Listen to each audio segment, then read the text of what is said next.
Halo semuanya, kali ini Mimin akan melanjutkan alur cerita dari anime Kage no Jutsu Yakuza episode ke-14.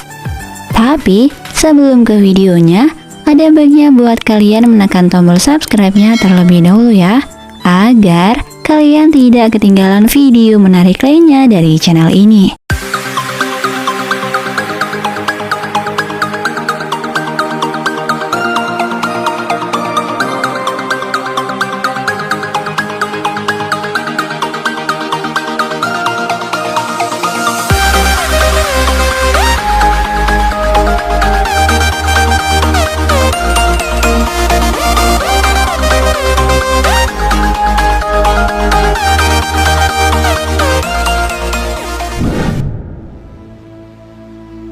Di episode sebelumnya, Sajid melarang Aurora untuk membantu si botak buat meneliti penelitiannya. Si botak pun sangat kesal.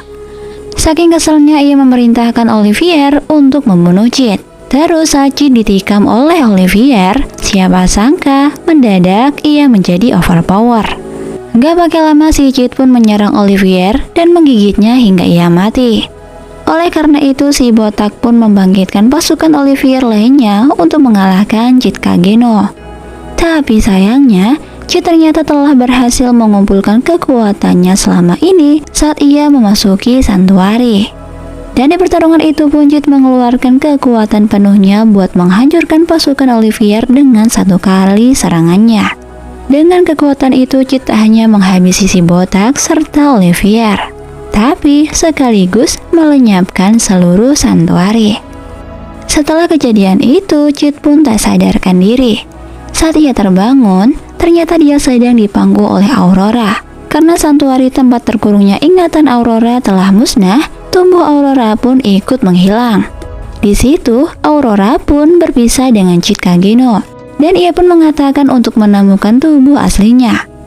Di perpisahan itu pun, Aurora memberikan ciuman perpisahan pada Chit Kageno. Di tempat lain kita diperlihatkan Natsume, Alexia, serta Rose Oriana.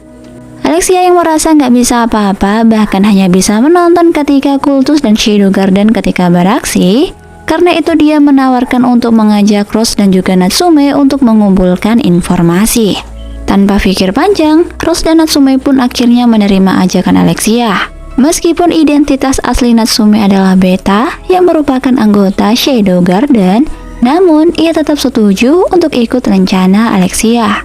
Karena menurutnya ia bisa memanfaatkan koneksi dengan mereka suatu saat nanti. Sementara itu, scene berlanjut ke pembicaraan antara Alpha dan juga Epsilon. Di pembicaraan mereka, kita diperlihatkan fakta yang sangat menarik. Dan fakta itu ialah terungkapnya identitas Aurora yang merupakan iblis Diabolos. Di tempat lain, terlihat Gamma yang sedang berdiskusi untuk membangun cabang baru Mitsugoshi. Beberapa saat setelahnya, bawahannya pun datang dan memberitahu hasil penyelidikan dari daerah itu. Dan ternyata, daerah itu mempunyai hasil minyak bumi yang begitu besar. Mengetahui adanya sumber daya yang sangat menguntungkan, akhirnya Gamma menyetujui penawaran dari tanah itu hingga akhirnya ia memutuskan untuk membelinya. Sementara itu, pasukan anggota Shadow Garden lainnya sedang menjalani aktivitas biasa seperti pada umumnya.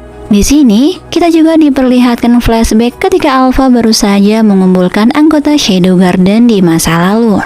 Di saat itu mereka semua berkumpul di satu rumah kecil yang dijadikan sebagai markas mereka.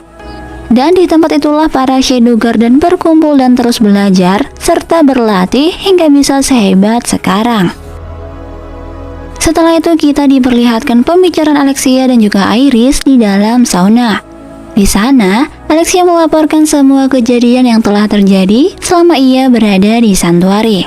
Saat itu mereka juga sedang membicarakan festival dewa dalam waktu yang dekat.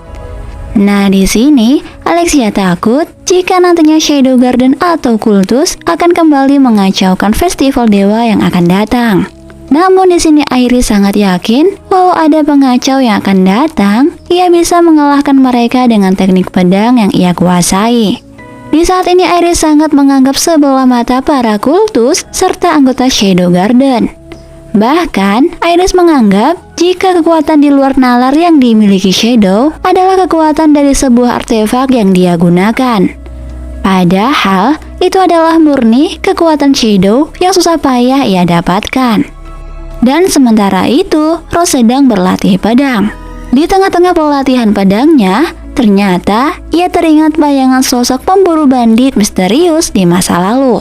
Saat terus latihan, tiba-tiba ia merasa sangat kesakitan. Dan saat ia melihat badannya, ternyata sebuah tanda merah muncul di dadanya. Nah, tanda ini biasa dikenal sebagai kerasukan atau kutukan diabolos. Kira-kira gimana ya kelanjutan ceritanya? Untuk updatean videonya, jangan lupa buat kalian menekan tombol subscribe-nya ya guys, agar kalian tidak ketinggalan video menarik lainnya dari channel ini. Thank you.